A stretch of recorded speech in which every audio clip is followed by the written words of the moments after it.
What's going on, guys? Welcome back to another video. In today's video, we're going to be turning this boring area plot of land that I have in my world into this insanely filled with life town. But of course, to start that, we have to start getting a pathway in.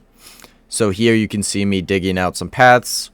It's really boring footage, so I'm just going to cut most of it out. And here's all the pathways all dug out and everything. And then I laid in the coarse dirt. And now you can see the outline of the town and how everything's kind of going to be planned out.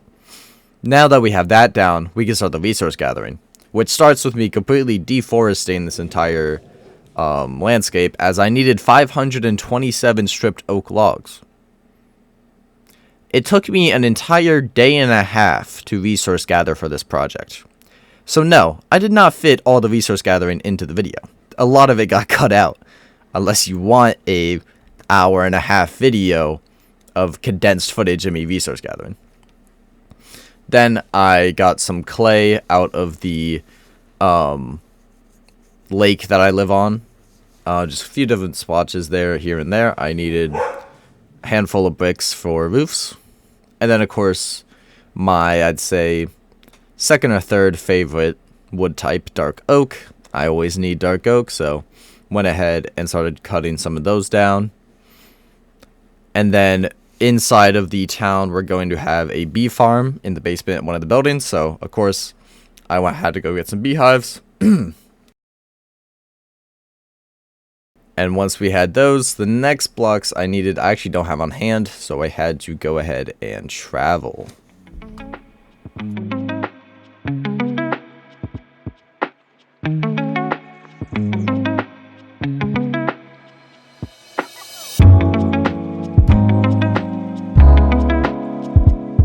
After boating on the open sea for a little while, I came across one of the resources that we need, which is jungle wood. So I came in and I harvested a couple jungle trees, as well as any other resources I need from the jungle moving forward. So bamboo, melons, I think that's it. So yeah, I went ahead and got that, and then I got enough saplings, obviously, so that I can replant it back at my base, and I don't have to come back here, because it was a bit of a journey to get here. Then moving on, I had to go back to the dark oak forest that we went to previously to get pale oak this time. If you didn't know, pale oak often spawns in dark oak forests. And so yeah, came over here and just did the same thing I did the jungle biome, got everything that I would need from this biome, as well as multiple saplings.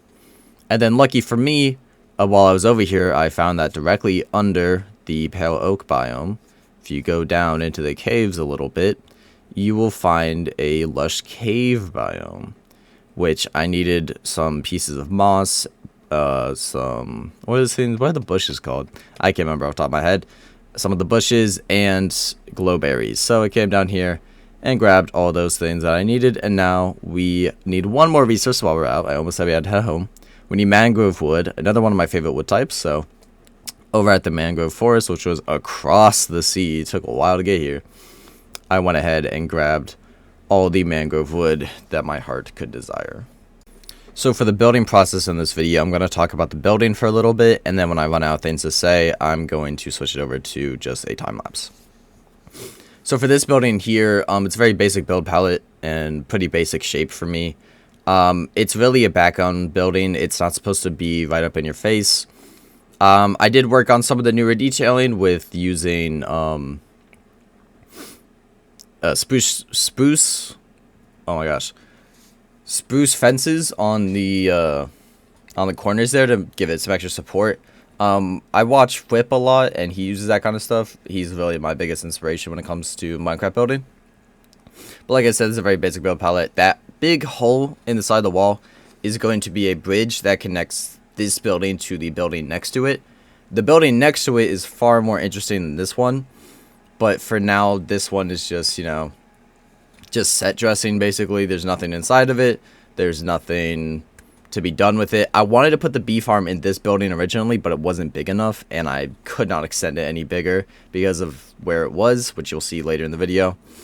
But I can go ahead and fill in the bridge now, which is, again, a very basic design. I used the new shelves to give it some extra support, and I used hanging signs for the railings. Everything else is just oak, very basic thing. But of course that connects into the building that sits right across from it. And that building is far more interesting than the one that we just built. So for this one, I use stripped dark oak for the corners, which I think I really enjoy, as well as oak fencing for the extra supports to try and tie in the bridge more than it just being kind of random. Then the build palette is somewhat basic with pale oak and deep slate bricks. However, I think it makes for an amazing contrast of the black and very dark oak on the white. I think it makes for a very interesting contrast. It really pops out. You can do this as well with cherry wood. I've also seen creations with that look amazing, and the cherry wood really pops out. But that's all I really have to say for the construction of this, but I will be back because this one gets an interior.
Now, decorating the interior of this building, what we have here is a flower slash plant sort of shop. So the basement of this building is where the bee farm is going to go, and the upstairs is like a storage room. But here I went ahead and put all the pots in, and then I had to move the pots so I knew what kind of plant I had to put in them, because I am using light matica for those who are curious. It'd take forever for me to build this off screenshots. So I'm using light matica. So yeah, I got some plants in there, some bigger bushes, and then the upstairs is the village storage room. Put some moss in the corner, some glowberries, and random pots and chests and stuff like that for the storage. And then now that most of this is done, there's like slightly more detailing to be done, I think. But now that the interior is fully done, we can go ahead and enter the basement and get that going. So in the basement, we obviously have the bee farm, because for this build and for future builds, I am going to need honeycomb. So I had to build this this one as soon as possible. That's why this building and the co-building, I guess I can call it, were built first so that I could get this bee farm going. It's a very basic design. The basement is nothing special. It's just deep slate and spruce. And, you know, you could just go on YouTube, look up honeycomb farm. It'll come up. You know, I am not your redstone tutorial or anything. Do not use me for that kind of stuff. But I had a very basic design in mind. Just really, it's more functional than looks. But wow. Words are hard, man. It does look nice. I do enjoy it a lot. I think I did good for a small interior on a farm like this. I didn't realize how long I was putting down redstone for. This is a longer time lapse than I thought it was. But obviously, I need the honeycomb for waxing copper, as I'm going to use a lot of copper lamps in this build, as well as candles, which I would like to use more often. I don't use candles enough. For a slight detailing, I decided to put in glowberry bushes. I think it really helps with the atmosphere.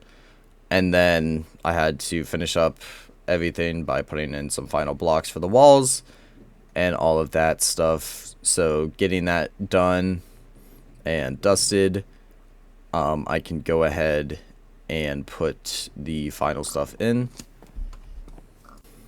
And with that, our bee farm is done. It's a bee farm. It's nothing too special, but it honestly works really well, and it's fast enough for what I need. Next, we're moving on with the probably biggest building of this project, which is the massive barn in the back of the town. This is going to be used for my storage for all of the different blocks, and not blocks, but crops and animal stuff like meat that I get from the animals. So obviously I made this as large as possible. Originally I intended on putting a villager trading hall underneath of this, as if you remember in the last video, no, not the last video, but the video before, we got a mending villager in the fortress that we voted by earlier in this video. So I need a trading hall so I can actually get mending. In fact, during this building process, I had to manually repair my tools with diamonds multiple times. So we really got to get that going. But I didn't just want to smack a random trading hall out of nowhere. So I wanted to build an actual town surrounding it. Maybe that's a bit stupid of me, but who cares? It's going to look nice in the end. But yeah, this is a very basic build palette. I've used it in the past with my previous barns. I think it looks really well for a sort of barn. Put in some extra supports on the inside so that it actually looks stable. Doesn't look like it's going to fall on your head at any minute. That's really all I have to say about this one, so I'll catch you in a minute.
Heading back over to this corner, this entire corner right now, we're about to build like 3 small houses. All 3 of those houses are really just set dressing. They're not going to have an interior. They're not going to have anything inside of them worth mentioning. They're not going to have any purpose really. They're really just set dressing to help the town feel larger, more lived in with actual houses instead of these random businesses and stuff. So these houses really didn't matter. In terms of build palette, I don't know if I love the mud brick for the bottom half of it, but I think it works good enough. I probably could have changed the mud brick, honestly, looking at it now, but you live, you learn. You know, this is sort of what you should do if you're trying to build better in Minecraft. You should just look at your old builds and think about what you could improve and improve it, and then eventually you'll improve so much that you'll be building better. So yeah, very basic building here, just something a bit more unique with the shape. And then we have these two very small buildings right in front of it, with again a very basic build palette for me, but a build palette I really enjoy, which is mangrove, deep slate, and a dark oak for the roof, which you haven't seen yet, but you will in a minute. Oh, it wasn't dark oak for the roof, I was wrong. It was also deep slate for the roof. I think deep slate tiles work really well for roofs, and they look different enough from deep slate bricks to use them in the same build. But yeah, very basic, small little house here. Again, some variety with the shape of the roof, which, you know, variety in anything helps. And then again, we have something here a bit more unique with cobbled deep slate being used instead of deep slate bricks. I don't use cobbled deep slate very often. I would like two more. I think it looks really good. And again, just very basic build palette here, but I did use the cherry wood with the dark oak, and it does look good, so, you know. Now, this building does actually have some decent significance, and will have an interior. This is the stables of the town. Obviously, in this world, we don't have cars, but we do have horses, and people need to get around outside of the town, so this stables area is where they're going to keep their horses most of the time. It's where I'm going to keep my horse whenever I come over here. I have the same thing in the fortress, where I have a small stable, so I can put my horse there. So, yeah, here we are with this another very basic building. Nothing too unique here, but the interior is really where it shines. I made I think, a very nice interior. The building is really secondary for this spot. It's really about the actual stables area that I worked really hard on, and not so much the building. I've honestly probably made this building before and just didn't even realize it. It's just like that basic of a building. I should probably stop pointing out how basic it is. But the interior, as you can see now, is something I'm pretty proud of. I worked decently hard on it. Getting just a bunch of books in there, some chests, as if they're keeping record on who is leaving their horses here and whatnot. And then we can head back outside, and we can actually put in the stables walls here. What I didn't realize is that using those shelves right there makes it so that a horse can't fit. So I have to jump over it with my horse whenever I put my stables in there. But honestly, functionality is secondary sometimes, and this is one of those times. So I think I made a pretty good stables area. I'm not sure what that back area is, to be honest with you. It could be another stables to hold maybe a larger horse, or it could be a storage area. It's just kind of there. But not counting that one, we have 3 stalls. They're all the exact same. They're all very similar. I probably could have put some hay and water in them, but I didn't. It's just with something so large like this, it's hard to get so much detailing in there. The next build is a kitchen, sort of, basically just like a food restaurant kind of deal. The interior is entirely just a kitchen, and then the exterior has a hangover and some tables and chairs. I don't know where the footage went for the tables and chairs as well as the hangover, but it's gone. That's all I can really say. So yeah, don't really expect much to see that, but you will see it on the fly around, and you'll see it in the background of other clips. Building out the interior here, you can see all the kitchen items going in, as well as the chimney, which I probably could have put more chimneys in the build, but you know, again, build, live and learn, figure it out. This next build is the first build I designed here. It is a water mill, which is something I've never made before. It was pretty interesting to design. I really want a massive water mill as you enter. through the bridge that gets built in the next video, not this video. This building is actually becomes the trading hall in the next video. The next video is about halfway done recording, just so you know. And that video will come out obviously a week from now. But let's focus in on this video. And so obviously we have the mill here. It becomes a villager train hall in the next video. Yeah. Pretty basic build palette, but the design really shines with the shaping. There's two roofs, and there's like two different areas. One's much taller than the other. It's a very large building, very weird shape, and the detailing I did with the blocks I feel like is really good. So, as well as the water wheel off to the side that gets built last.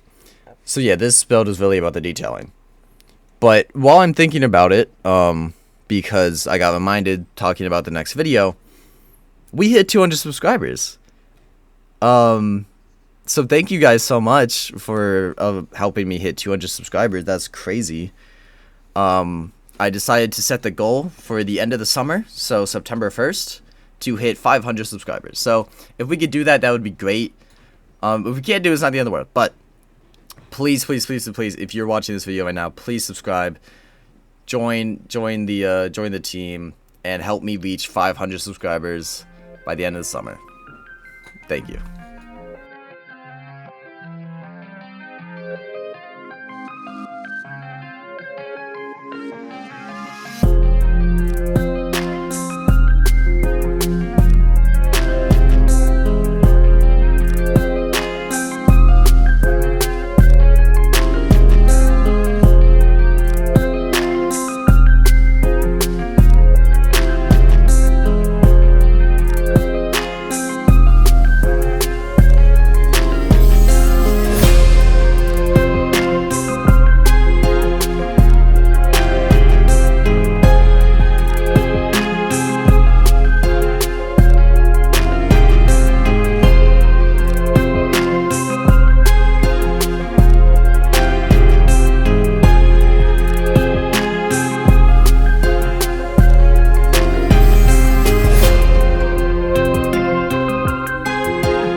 So the final two buildings in this episode are going up right now.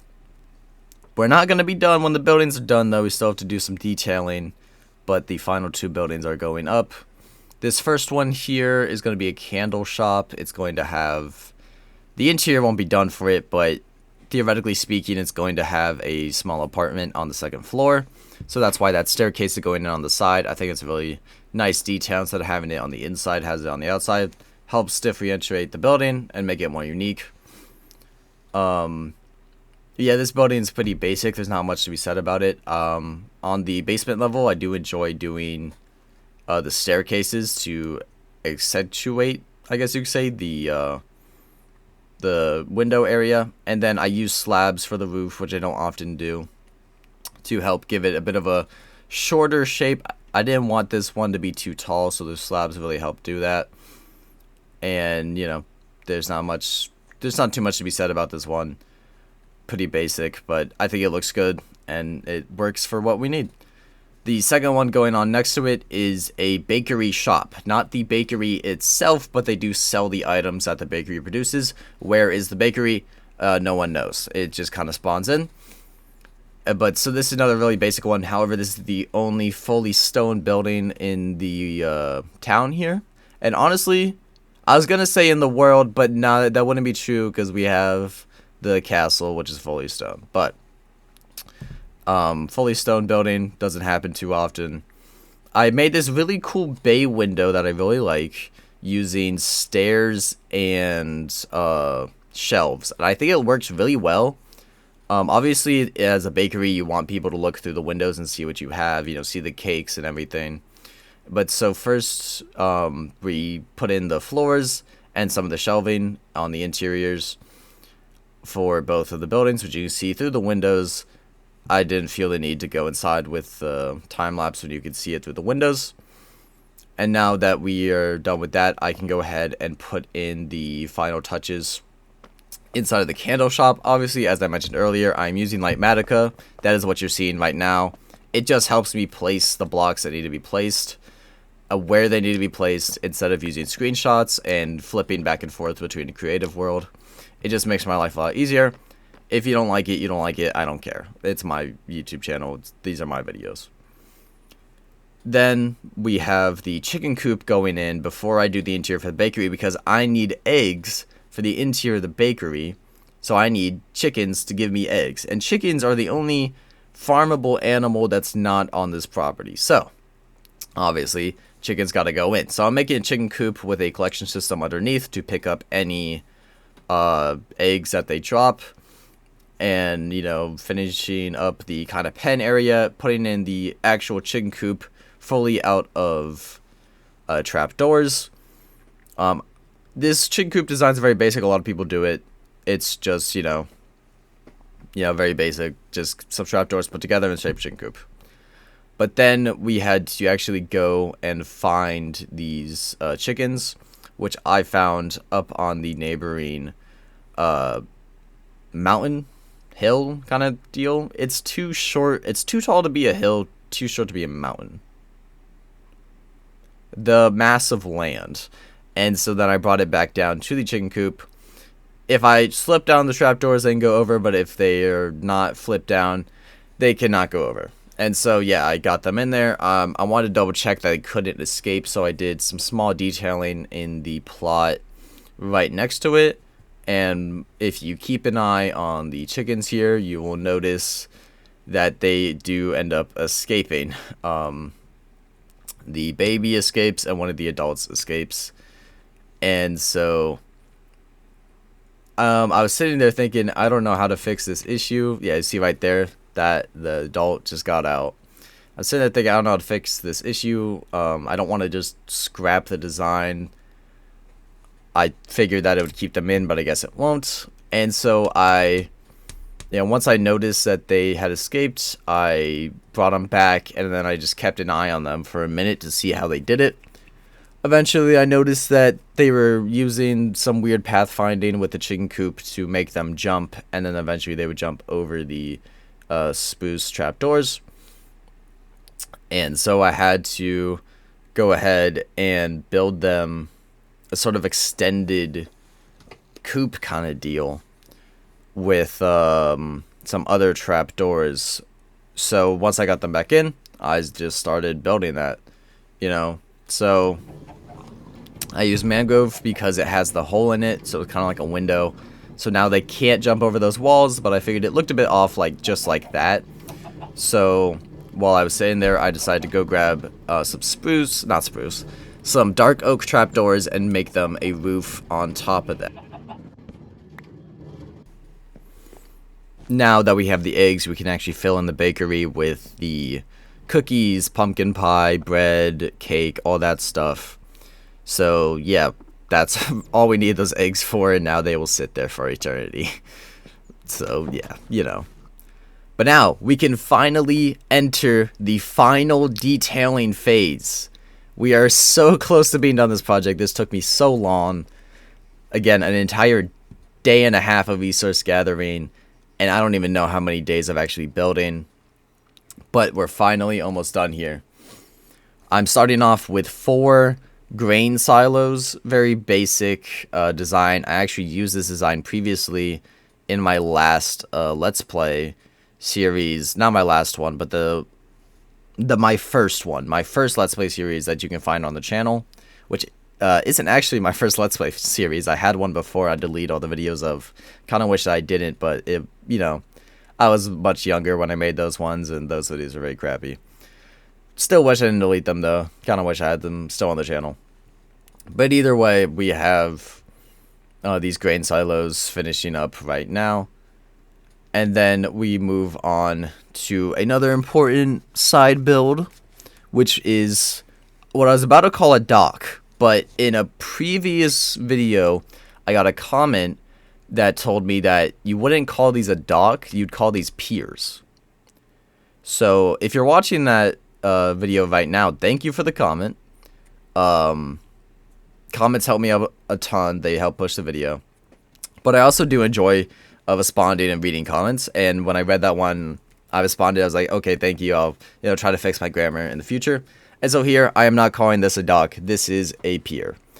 And so I went ahead and built this up as just a way to enter. I didn't think that we would need a big industrial area like I did in my last Let's Play with my farming village. I think they're mostly going to drag their goods off with a cart, so I wasn't really concerned about getting a massive ship and stuff in the water. Then moving on to this weird little path area, as you can see. This is actually going to be a vineyard with sweetberry bushes. While I was designing it, I realized that I should probably make a vineyard. I think it'd be really cool to make. And so I was trying to figure out where to throw these. Vineyards are typically built on hills. They say that it helps the juice somehow. They say that it makes the vine work for it, and it helps the juice. I don't know anything about that kind of stuff, but I do know that that's how they do it, so that's how I'm going to do it in my Minecraft world. So went ahead, put the sweetberry bushes in, and now we have a nice little vineyard that is all up in the town now. Now we can continue to move on to our next area. If you look right now, you can see the overhang as well as the tables and chairs that I was talking about earlier. But we are going to get a custom tree in. What is happening with my time lapse?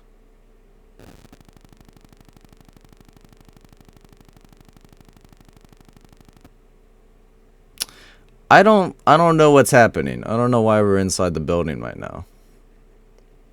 You're supposed to be watching me build the tree. That sucks. I'm not redoing this. Why did it do that? Whatever. You can see it now. You can see me building the tree. I guess this stuff happens. I'll try to improve it for the next video. You can see me building the tree here. Custom trees are a very difficult task.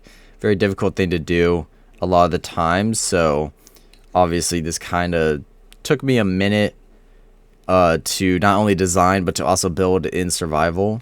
Even with Lightmatica, trying to figure out where all the leaves were was a pain in the butt.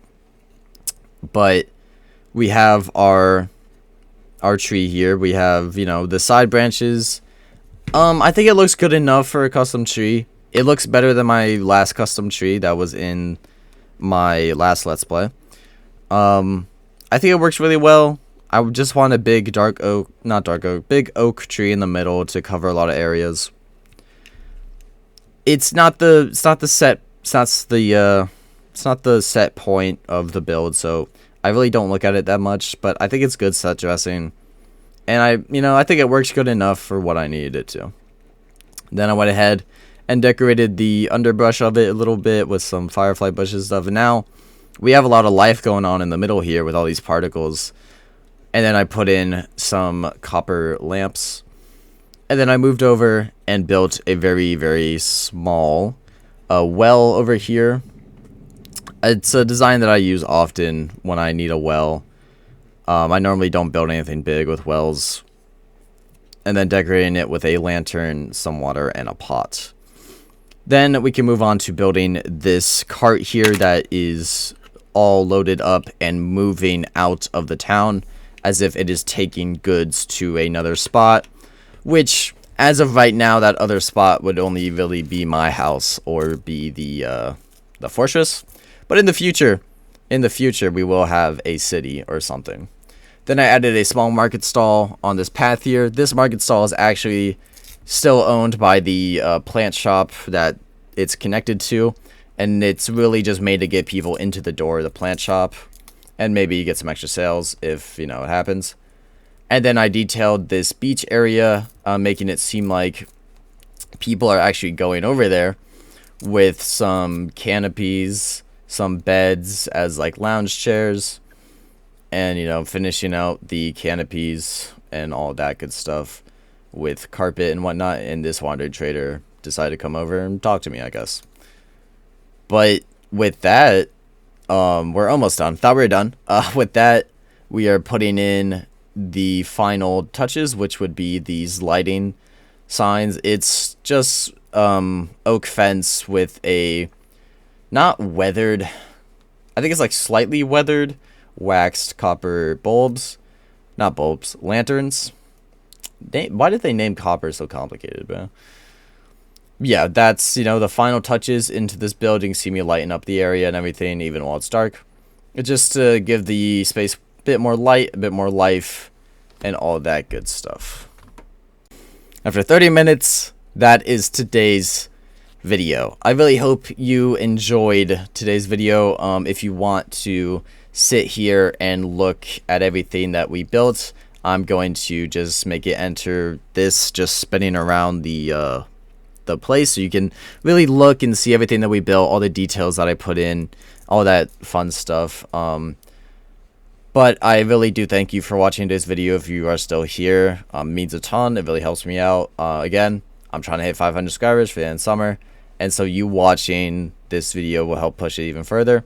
And if you want to help me push it even further, you can subscribe, you can like, and you can comment. That'll show YouTube that people are enjoying this video, and they're going to show it to more people. But again, thank you so much for watching. I hope to see you next week, and I will leave you to it.